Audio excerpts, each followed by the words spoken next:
noches y gracias por acompañarnos en Telediario Estelar en este inicio de semana. Fabricio, ¿cómo estás? Bien, gracias María del Carmen. Amigos televidentes, buenas noches. Gracias por acompañarnos en esta nueva entrega informativa. Revisamos de inmediato los titulares con las noticias destacadas durante este lunes.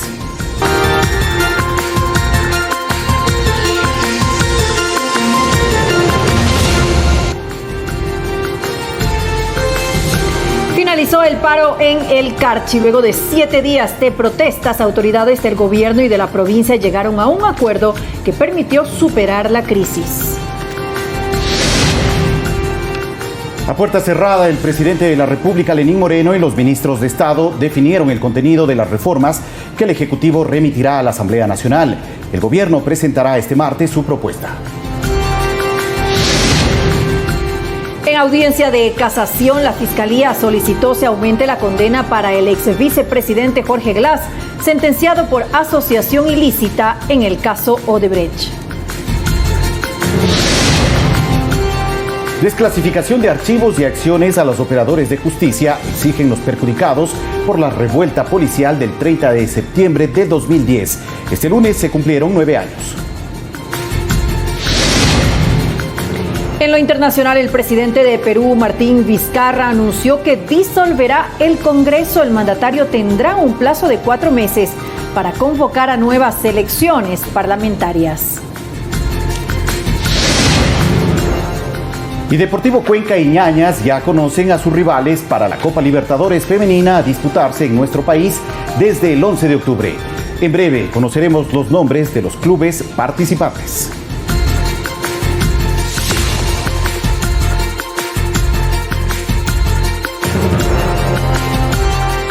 El país cuenta las horas para conocer el contenido de las reformas laborales y tributarias que el Ejecutivo enviará a la Asamblea para su tratamiento. Este lunes, por más de 4 horas, se desarrolló una sesión de gabinete donde se aseguró que aún se pulen detalles de las normativas. El ministro de Ambiente, Raúl Ledesma, considera que la ciudadanía debe estar tranquila. La sesión inició poco antes del mediodía de este lunes. Ministros y autoridades de gobierno prefirieron no dar declaraciones a su ingreso al Palacio de Gobierno. Debieron pasar más de 4 horas para que algunos de los funcionarios del régimen puedan hacer referencia al contenido de la reunión, cuyo eje fue analizar las reformas tributarias y laborales que serán enviadas al Parlamento. El ministro de Agricultura, Javier Lasso, anticipó al respecto lo siguiente. El día de mañana, probablemente el día de mañana, sí. Probablemente, no lo tenemos confirmado. Acerca de la expectativa social creada, a los análisis expuestos y a las críticas que desde ya se anticipan, el ministro de Ambiente, Raúl Ledesma, se refirió de la siguiente manera a quienes advierten de que se nos viene un paquetazo. No, ¿qué paquetazo? Eso, paquetazo no sé qué significa, pero lo que se haga será bien hecho. Pero de nuevo, el mensaje general que yo creo que debe de calar es que tranquilidad. Las cosas que se están haciendo es para tener un mejor Ecuador. Es más, a estas horas, el contenido de dichas reformas todavía es objeto de últimas revisiones, detalló el ministro de la Producción, Iván Montaneda. Estamos definiendo, estamos ajustando detalles, pero realmente estamos contemplando transversalmente temas que sean de beneficio para el país. Será el presidente Lenín Moreno, en cadena nacional de radio y televisión, quien informe al país los aspectos más relevantes de las reformas. El día está por definirse. Javier Ceballos, Medios Públicos. Analistas coinciden en que las medidas económicas que se anunciarán en las próximas horas solo serán un respiro para la economía ecuatoriana y que el país tardará años en superar la crisis financiera que afronta.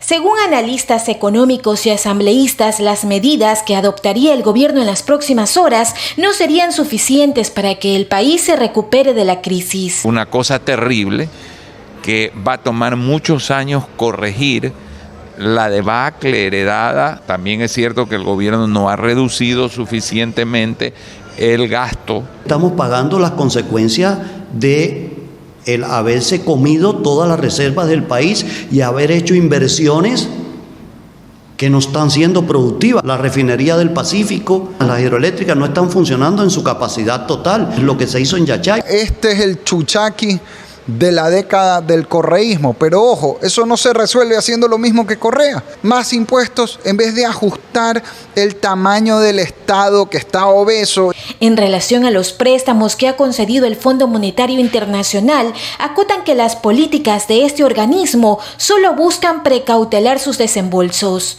No dice sube el IVA, lo que dice es necesito que bajes tus gastos o aumente tus ingresos en 1.5% del Producto Interno Bruto. Lo que sí no podemos es seguir endeudándonos para pagar deuda, ni podemos tampoco hacer inversiones que no sean productivas. Ante los rumores en las redes sociales, son troles puestos por opositores, especialmente la FARC, Familia Revolución Ciudadana, para sembrar caos. Veremos qué es la verdad al final. Mariuxi Buenaño, Medios Públicos. Mientras tanto, en la Asamblea Nacional no existe un escenario favorable para la aprobación de las reformas que debe remitir el gobierno central. Al menos 4 bloques políticos afirmaron que no apoyarán los cambios legales si contemplan un incremento al IVA. La reforma tributaria pone en riesgo a la mayoría legislativa. Esta semana vence el plazo para que el Ejecutivo envíe las reformas laborales, tributarias y monetarias a la Asamblea Nacional. A pesar de ello, no existe un panorama claro del apoyo que podría tener o no en el Legislativo. Sin embargo, bloques como la Revolución Ciudadana, el Partido Social Cristiano, el Movimiento Creo y algunos legisladores que conformaron Alianza País aseguraron que no apoyarán los cambios legales si contemplan el incremento del impuesto al valor agregado IVA. Al subir el IVA, lo que hace es bajar la recaudación, ya que la economía se paraliza, el comercio se paraliza. De esta forma se suman más de 70 voluntades que no apoyarían la propuesta del gobierno. Ni siquiera en Alianza País existe una posición consolidada. La legisladora Joana Cedeño afirmó que no es oportuno incrementar este impuesto. No es una posición que yo personalmente no comparto. Creo que las soluciones hay que buscarlas en otro lado, o que vendrá un solo paquete como una ley económica urgente y que será tramitado a través de la Comisión de Régimen Económico. Pasar estas reformas y beneficiar al Ecuador entero y garantizar un futuro de oportunidades, un futuro estable en donde la dolarización cada vez se fortalezca más. Y es que las reformas además pondrían en juego la mayoría del Legislativo, conformada por Alianza País, Creo y los bloques independientes BIN y BADI, que por sí solos podrían superar los 70 votos necesarios para la aprobación de la ley. Depende de un hilo en este momento y que está pegada con saliva. Yo creo que esto sería de pronto un detonante para que esta mayoría se rompa. Para la aprobación de la ley se requieren de 70 votos, es decir, de una mayoría absoluta. Si no se alcanzan esas voluntades, la propuesta podría pasar por el Ministerio de la Ley. Ronito Apanta, Medios Públicos. Dos analistas consideran que una revisión de los subsidios al diésel y la gasolina extra es necesaria ante el déficit fiscal elevado que enfrenta el gobierno. En los últimos 40 años, los subsidios le han costado al país 50.000 millones de dólares. Esto debido a que el diésel y la gasolina concentran el 81% de esos subsidios. Ante ello, dos analistas señalan que el Ejecutivo debería analizar la eliminación del subsidio a la gasolina extra en las nuevas reformas económicas por el déficit fiscal elevado y el alto endeudamiento público. Lo recomendable en este punto sería, al igual que se hizo con la gasolina súper, liberar el precio de la extra, dado que ese puntualmente es un subsidio que favorece sobre todo a estratos socioeconómicos no necesariamente ricos, pero que casi en su totalidad tampoco pertenecen a los más pobres de la población. Y se nivela el precio de movilidad, ¿no? Digamos, del arranque es ahora 50 centavos, podría haber subido a 60, 70 de acuerdo a estudios de costos. Los economistas detallan que también se requiere una revisión del subsidio al diésel debido a que el 90% de este combustible importado se destina al sector industrial y al transporte pesado.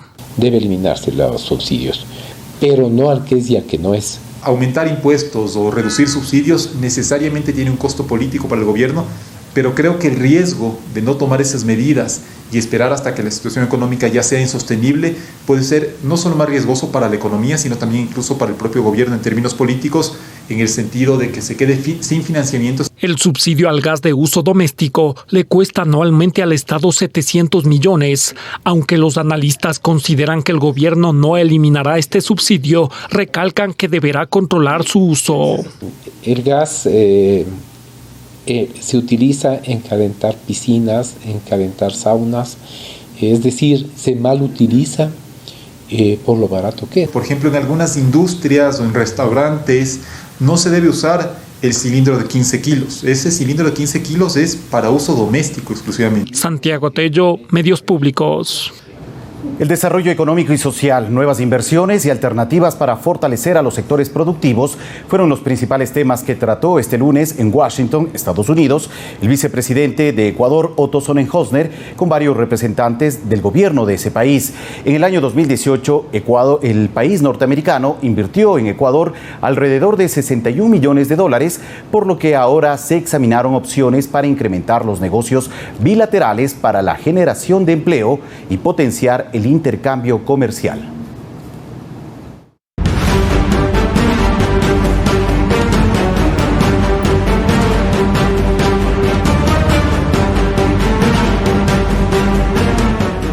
Terminó la paralización en el Carchi. Durante 7 días la provincia permaneció sitiada. 2 ministros y 2 viceministros atendieron los pedidos de los manifestantes. Carchi levantó el paro una vez que se cumplió la transferencia por retención del IVA a los gobiernos municipales. Mira fue el primer cantón en recibir los recursos. Podemos decir que surtió un efecto y se hizo transferencia de los recursos a los municipios. A medida que el resto de alcaldías confirmaban el depósito, se iban despejando las vías. Sin embargo, el municipio de Tulcán todavía espera por la devolución. Que nos ha dado el señor alcalde de Tulcán. No se ha hecho todavía la transferencia al municipio de la información que él nos dio del $1.400.000. El diálogo generado entre la noche del domingo y la madrugada de este lunes entre el ministro de Agricultura y Ganadería Javier Lazo, el de Vivienda Carlos Salazar y los viceministros de Gobernabilidad Fausto Holguín y de Gobierno Guillermo Rodríguez, con autoridades del Carchi y Fuerzas Vivas, también dejó otros beneficios para el Carchi. Planteamos la agenda para la reactivación agropecuaria y también para un proceso de agroindustrialización. Apoyo a las iniciativas de creación de polos de desarrollo en la provincia. Además del compromiso de realizar gabinetes sectoriales para atender a la población. Estaba contando alrededor de 18 ministros que vienen a la provincia del Carchi en un lapso de 4 semanas. Existe la voluntad, existe el compromiso y por eso se lo va a realizar a través de las mesas de diálogo. Lucy Jiménez, Medios Públicos. Y desde las 16:30 de este lunes, las principales vías de acceso a la provincia del Carchi fueron habilitadas. El paro provincial finalizó luego de 7 días. Tras 7 días de vías cerradas, quema de llantas y marchas, la provincia del Carchi levantó el paro con el que exigían más apoyo por parte del gobierno central. Las protestas finalizaron oficialmente cerca de las 16:30 de este lunes, una vez que se confirmó la transferencia por parte del Estado de los montos adeudados por concepto del impuesto al valor agregado y la promesa de cumplimiento de otros compromisos acordados entre representantes del gobierno nacional y la prefectura del Carchi. Según cifras estimadas por empresarios de la zona y el gobierno, las protestas que iniciaron el pasado martes 24 de septiembre generaron pérdidas de aproximadamente $2 millones por cada día de paralización. El sector lechero, el transporte público y privado y el comercio fueron los más perjudicados. Actualmente las vías de ingreso a la provincia ya están habilitadas y en el puente de Rumichaca, frontera con Colombia, el paso vehicular está garantizado. Coralía Pérez, Medios Públicos. Productores de leche respaldan la medida gubernamental de prohibir la comercialización del suero de leche en estado líquido. Rechazan la postura de la industria al pretender que la reforma a la ley sea vetada por el Ejecutivo. Representantes de los productores de leche aprueban la medida que permite comercializar productos de calidad con beneficios nutritivos para la ciudadanía y a precio justo. Se pidió que se incluya la leche y demás productos agropecuarios como penados aquellos que no cumplan las leyes. Es lo único que pedimos. La norma dice existirá un precio mínimo de sustentación en varias ramas del sector productivo y en el caso lechero de indexación al precio de venta final del producto. El anuncio fue hecho por el presidente de la República, Lenín Moreno, desde Machachi en días pasados. El suero deberá ser comercializado en polvo, no en estado líquido, en la fase industrial como materia prima y destinada a otros usos. Entre las reformas al COIP que fueron aprobadas por la Asamblea Nacional en el artículo 74, se establece prisión de 1 a 3 años para quienes comercialicen el suero en estado líquido, exceptuando a quienes lo hagan en estado pulverizado. Sin embargo, aseguran que hay sectores que se oponen a la reforma. Especialmente el sector industrial, que sigue presionando para que esta medida cambie.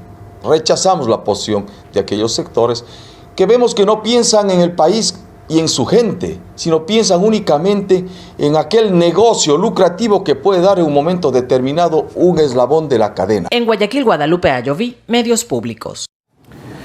El Tribunal de la Corte Nacional de Justicia delibera recurso de casación interpuesto por el ex vicepresidente Jorge Glass, su tío Ricardo Rivera y 4 personas más sentenciadas en el caso Odebrecht por el delito de asociación ilícita.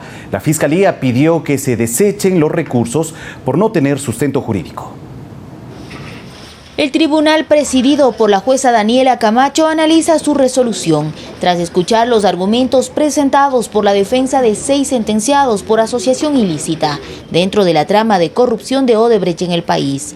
Este lunes se desarrolló la audiencia de casación. Se trata del último recurso que les queda. Entre ellos está el ex vicepresidente Jorge Glass, quien fue sentenciado a 6 años. Su defensa manifestó que se vulneró el principio de favorabilidad. El delito de asociación ilícita del Código derogado habla de 6 años. En cambio, el artículo 370 del actual COIC habla de 5 años. Sin embargo, la delegada de la Fiscalía, Paulina Garcés, aclaró que dicha normativa prevé en el artículo 44, inciso 3, un aumento de la pena de 1/3 por agravantes, es decir, se le sumaría 1 año, 6 meses y 6 días más, lo que representa una sentencia de 6 años y medio. La funcionaria añadió que se unía al pedido del abogado de Glass, quien plantea que se aplique esta sentencia. Harrison Salcedo, otro defensor de Glass, adujo que la asociación ilícita es un delito abstracto, por lo tanto es incuantificable, y solicitó ante el tribunal se deseche la acusación particular presentada por César Montúfar. La reparación está totalmente destrozada, no tiene asidero jurídico ni el monto ni la pretensión del señor Montúfar. Es absolutamente indecente y falaz, lo digo con esas palabras, el intentar eludir la reparación que le deben al pueblo ecuatoriano. El tío de Glass, Ricardo Rivera, quien también fue condenado a 6 años, participó en la diligencia mediante videoconferencia. Su abogado pidió se invalide totalmente la sentencia, ya que no se habrían incluido los interrogatorios y respuestas de testigos presentados por la Fiscalía. Que tenían un propósito, a determinar la relación del ingeniero Ricardo Rivera con las compañías que se dice a través de las cuales se recibieron coimas y demás sumas de dinero. Finalmente, Garcés solicitó a los magistrados desechen los pedidos planteados por los 6 abogados. Señaló que la sentencia emitida por el Tribunal de Apelación en julio de 2018 está debidamente motivada. En los próximos días, el tribunal convocará la reinstalación de la audiencia para informar su resolución. Olga Velasco, Medios Públicos. Gracias por continuar con nosotros. Les recordamos que pueden seguirnos en Facebook y Twitter como Telediario S. Y también a través de nuestra página web www.ecuadortv.es. Sigan informados por nuestros canales digitales y redes sociales.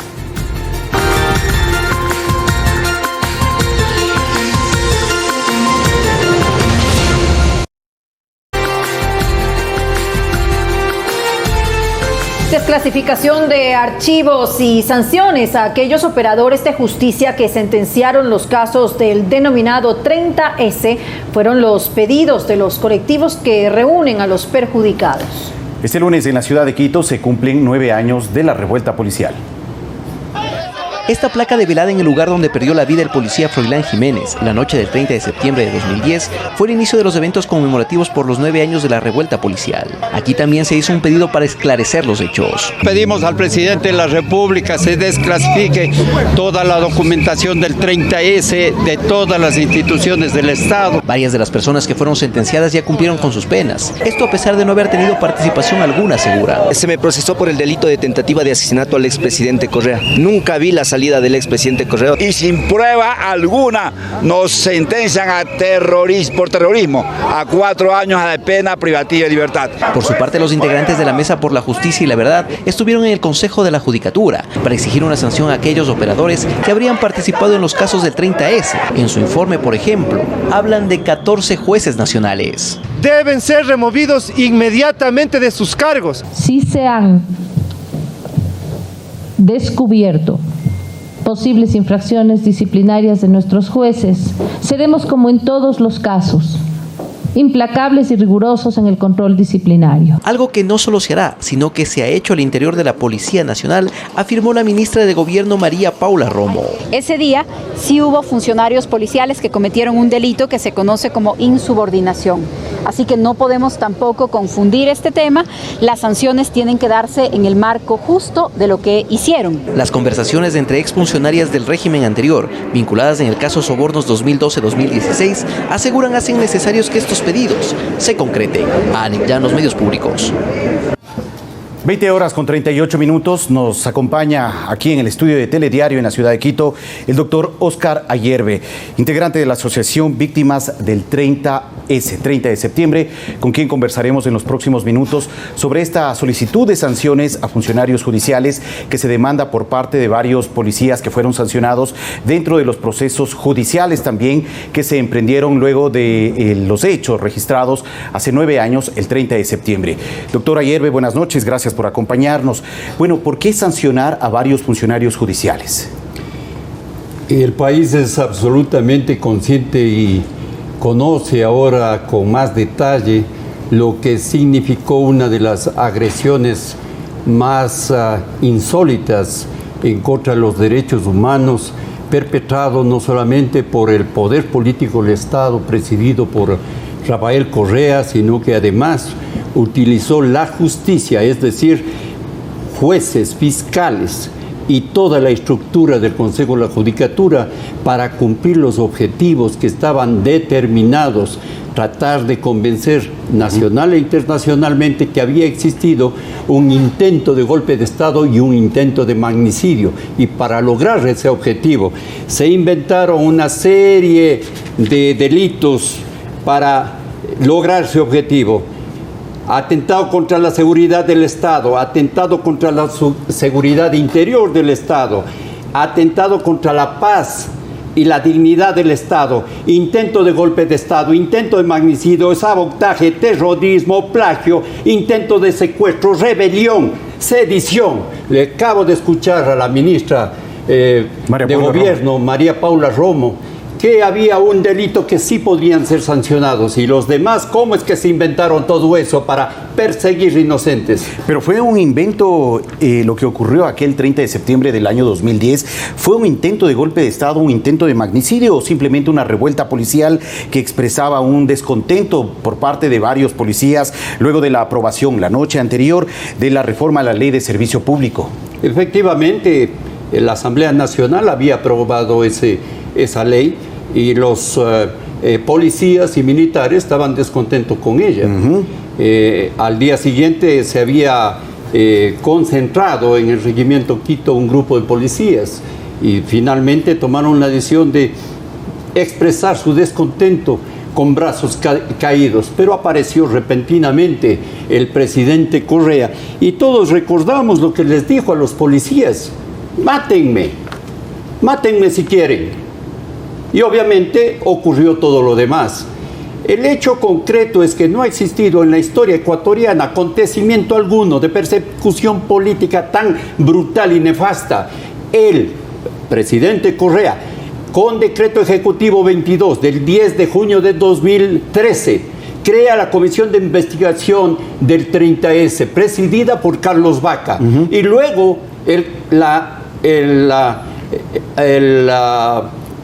la Contraloría General del Estado emite este documento. Aquí está.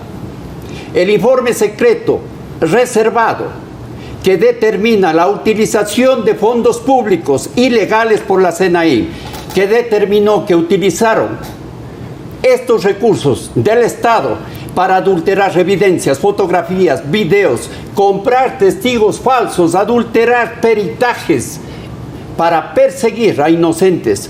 Con estas evidencias es que a partir del 2018 la estructura judicial empieza a percatarse que no podían condenar más inocentes, y es entonces que la Asociación Víctimas 30S se constituye, se conforma y opera. 181 casos en segunda instancia, en casación y recursos de revisión se han procesado, y todos ellos han sido declarados en libertad, inocentes o en prelibertad. Bueno, días atrás, 4 ex policías, Jesús Getacama, Eduardo Mullo, Giovanni Lazo y Luis Guanotasi, presentaron una denuncia en contra del expresidente Rafael Correa Delgado y 15 operadores de justicia por haber intervenido, aseguran los ex policías, en una sentencia injusta. En estos 15 operadores de justicia figuran 2 fiscales y 13 jueces. Ustedes han solicitado a la Judicatura que se lleve a cabo un proceso de sanción para ellos, para estos funcionarios del sistema judicial. La presidenta del Consejo de la Judicatura hoy ha dicho que en caso de determinar que existieron eventuales negligencias o actos negligentes por parte de estos funcionarios, esos funcionarios judiciales tendrán que ser separados. ¿Pero esto es suficiente? No es suficiente. El Consejo de la Judicatura conoce perfectamente que no existe un solo fiscal, un solo juez que ha sido sancionado. El caso de los 4 policías que fueron condenados a 12 años de prisión, ilegalmente, injustamente, en persecución política. ¿No tuvieron participación ellos en el 30 de septiembre? Desde luego, determinaron que es necesario presentar una denuncia y una acusación directa a Rafael Correa. 15 funcionarios públicos que están vinculados con la Fiscalía y 13 jueces, 2 fiscales y 13 jueces. El país se pregunta, ¿cómo es posible que personajes como Edgar Flores Mier, Miguel Jurado, Silvia Sánchez, Marcos Rodríguez, Luis Enríquez Villacrés sigan en la Corte Nacional, todos ellos vinculados en los casos del 30S? ¿Quiénes son jueces? Son jueces que condenaron inocentes y que han seguido un proceso de persecución absolutamente evidente y brutal. Debo resaltar también que la jueza Daniela Camacho y el juez Iván Saquicela en derecho nunca sentenciaron a un acusado del 30S, pero también es notable y el Consejo de la Judicatura y la doctora Maldonado conocen que están denunciados personajes absolutamente importantes en la estructura judicial nacional. Por ejemplo, Pablo Tinajero, Cintia Guerrero, aquella jueza que está involucrada en los temas de Pamela Martínez. Ahí es que se manejaban las estructuras de jueces y fiscales. También está Patricio Secaira Durango, Álvaro Ojeda, todos ellos mencionados en el informe de perseguidos políticos, la mesa que investigó todos estos entretelones de jueces y fiscales que condenaron inocentes. Estamos ya cerrando este espacio de entrevista, pero sería importante revisar brevemente las cifras que dejó el 30 de septiembre del 2010. 5 personas fallecidas, 264 personas heridas, 1.550 procesados, 223 sentenciados, 1.200 bajas, 14.000 sancionados disciplinarios y administrativamente, y no se ha determinado, por ejemplo, de dónde o quién fue el responsable del asesinato del policía Froilán Jiménez, y el resto de muertes tampoco se han esclarecido. ¿Qué debemos esperar de este tema del 30 de septiembre luego de 9 años? Hay que también mencionar que están vinculados 240 jueces y 42 fiscales. El país demanda que le es necesario determinar prioridades para combatir la corrupción. Correa corrompió al Estado ecuatoriano, pero lo más corrupto del Estado es la justicia. No es posible que jueces y fiscales cobren dinero para determinar en qué objetiva realidad se va a mover un juicio o una acusación, a favor o en contra, dependiendo de quién pague. El país es consciente que esa es una realidad y que nosotros todos tenemos la obligación de enfrentar ese escenario de corrupción. Muy bien, muchas gracias, doctor Óscar Ayerbe.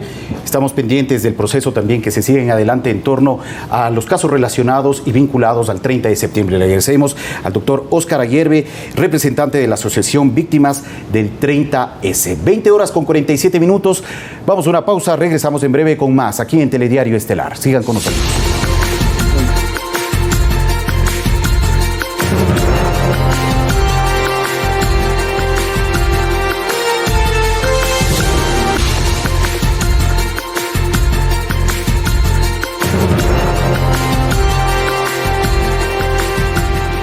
Perú, el presidente Martín Vizcarra anunció que disolverá el Congreso al considerar que el legislativo rechazó, de hecho, el pedido de cuestión de confianza al elegir a un nuevo miembro del Tribunal Constitucional.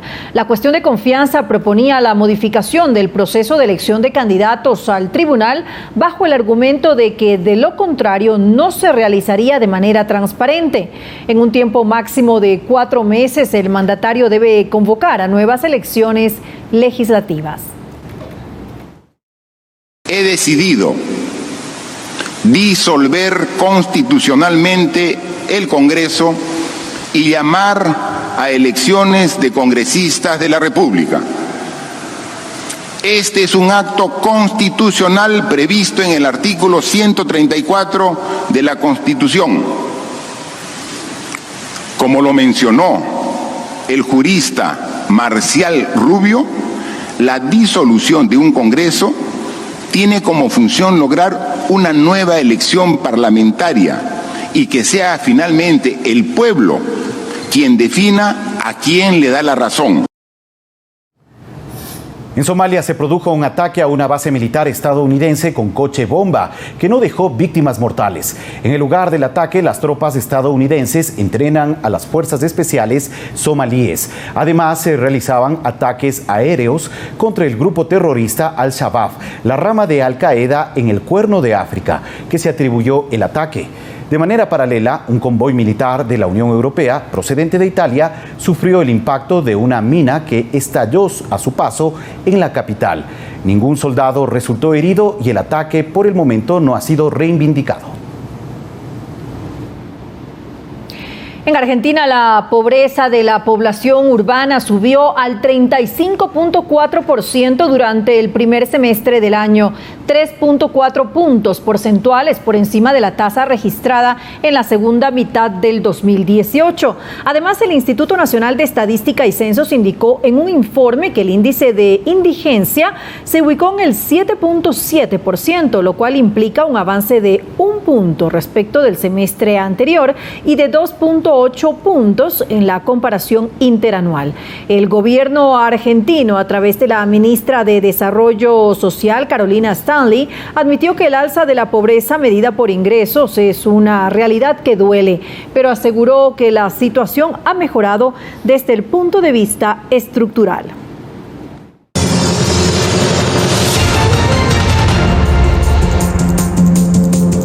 En Estados Unidos, desde este martes, en 11 condados de Florida, los profesores podrán portar armas. Y en Yemen, liberan a 290 prisioneros. El detalle en nuestro segmento El Mundo Ahora. 11 condados de Florida, Estados Unidos, permitirán maestros armados a partir del martes. Esto con el objetivo de que los docentes puedan responder ante posibles tiroteos. El programa denominado Guardián fue creado tras el ataque a la secundaria Marjory Stoneman Douglas, ocurrido en febrero del 2018, en el que murieron 17 personas entre estudiantes y maestros. En un principio, la ley permitía que solo personal académico especializado porte armas o contratar guardias. No obstante, el legislativo estadounidense amplió este año la posibilidad para que también profesores estén armados.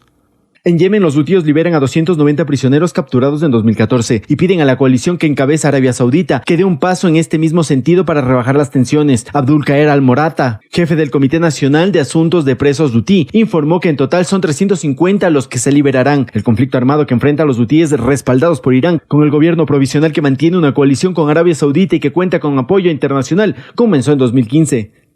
En Alemania comenzó el juicio por la mayor demanda colectiva en ese país, en la que clientes denunciaron a la empresa Volkswagen por el escándalo de las emisiones de los diésel. La audiencia territorial de Braunschweig debe determinar si produjeron daños, por lo que casi 500.000 de afectados exigen ser recompensados y reclaman el reintegro íntegro del importe pagado por sus vehículos. El caso, conocido como Dieselgate, develó un software defectuoso que marcaba emisiones contaminantes inferiores a las reales.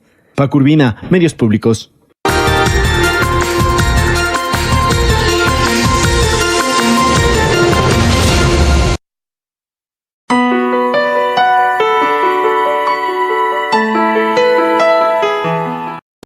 Vamos bailando, vamos cantando, con entusiasmo a nuestro ritmo. Hoy es tu día, tierrita mía, que viva Ibarra, canta el Ecuador. Ven y vive las fiestas de Ibarra, del 6 de septiembre al 6 de octubre. Qué importante es tener un seguro de salud, porque nunca sabes cuándo aparecerán las enfermedades. Un seguro de vida para saber que a tu familia nunca les faltará nada. Porque no todas las aseguradoras tienen un seguro para nosotros los agricultores. Ellos creen que somos un negocio de riesgo. En Seguro Sucre tenemos el único seguro agrícola para proteger la inversión y el trabajo de nuestros agricultores. Seguro Sucre, aseguramos lo que importa de verdad. Una empresa de todos los ecuatorianos que protege lo que es nuestro. El gobierno de todos. Emprender un negocio implica arriesgarse. En el momento en el que toma un riesgo y el emprendimiento nace, lo único importante es hacer. Vencer las dificultades que se presentan cada día. Lo más difícil es manejar la ansiedad si no tienes una red de apoyo. ¿Es imprescindible ser buen vendedor para ser emprendedor? Pero todo vale la pena cuando lo ves prosperar. Vendieron sushi desde su casa y ahora tienen ya 4 locales. Desde cero, de lunes a viernes 19:15. Espéranos con promociones únicas en cada emisión. Por Ecuador TV, comparte la emoción.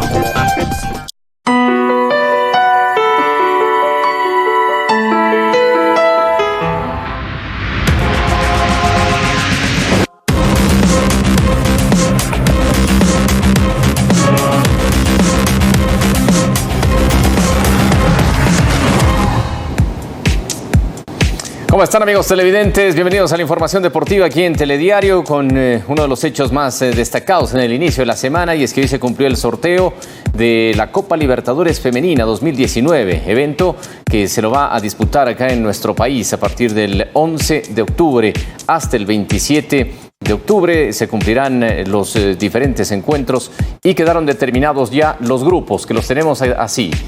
El grupo A, integrado por el Atlético Huila, estará también Peñarol de Uruguay, Cerro Porteño de Paraguay y Colo-Colo de Chile. Aquí vemos cómo se iban armando justamente los grupos. Aparecía ya en el grupo B el Deportivo Cuenca como el nuevo campeón de nuestro país después de haber ganado la Superliga Femenina el sábado pasado ante el conjunto de Ñañas. Aquí está el representante de la Conmebol, justamente en el momento en el que se iban determinando ya las ubicaciones de los grupos. Reiteramos, el Atlético Huila de Colombia, Peñarol de Uruguay, Cerro Porteño de Paraguay y Colo-Colo de Chile, encasillados en el grupo A. El grupo B con el Deportivo Cuenca, Estudiantes de Mérida, equipo venezolano, Mundo Futuro de Bolivia y Ferroviaria de Brasil. Serán los rivales del cuadro ecuatoriano. En el grupo C está Corinthians de Brasil, Ñañas de Ecuador, Colombia 1, porque en estos días se está definiendo justamente la Liga Colombiana, y Libertad Limpeño de Paraguay. Es el equipo que estará integrando el grupo C. Y en el grupo D, Santiago Morning de Chile, Urquiza de Argentina, estará también el equipo de Municipalidad Distrital de Majes de Perú y Colombia 2. Tenemos reacciones de los distintos dirigentes y autoridades presentes en el sorteo esta tarde acá en la capital. Con esto del fútbol femenino no podemos sino estar felices de lo que estamos consiguiendo, de lo que hemos progresado. Decía hace un momento yo que cuando llegamos a la federación encontramos un mar de quejas y un mar de desacuerdos en el fútbol femenino. Gracias a los equipos, gracias a los dirigentes, gracias a nuestro directorio, a nuestra comisión, a toda la gente que ha trabajado con el fútbol femenino, logramos poner en escena un torneo que creo que terminó siendo un gran éxito. Nos pone en el mapa del fútbol sudamericano, del fútbol mundial, al albergar la máxima cita del torneo de clubes femeninos en nuestro país. Es realmente un orgullo, un gusto inmenso poder recibir a los 16 equipos, y estaremos muy pendientes de lo que pase en esta competencia. Vale la pena recordar de que el torneo se lo va a disputar entre el Estadio Olímpico Atahualpa y el Estadio de Liga Deportiva Universitaria Rodrigo Paz Delgado. Es toda la información deportiva, amigos, aquí en Telediario. Buenas noches a todos. Le agradecemos a David Lucero, y con esto también finalizamos Telediario Estelar. Como siempre, gracias por acompañarnos y que disfruten de una agradable noche.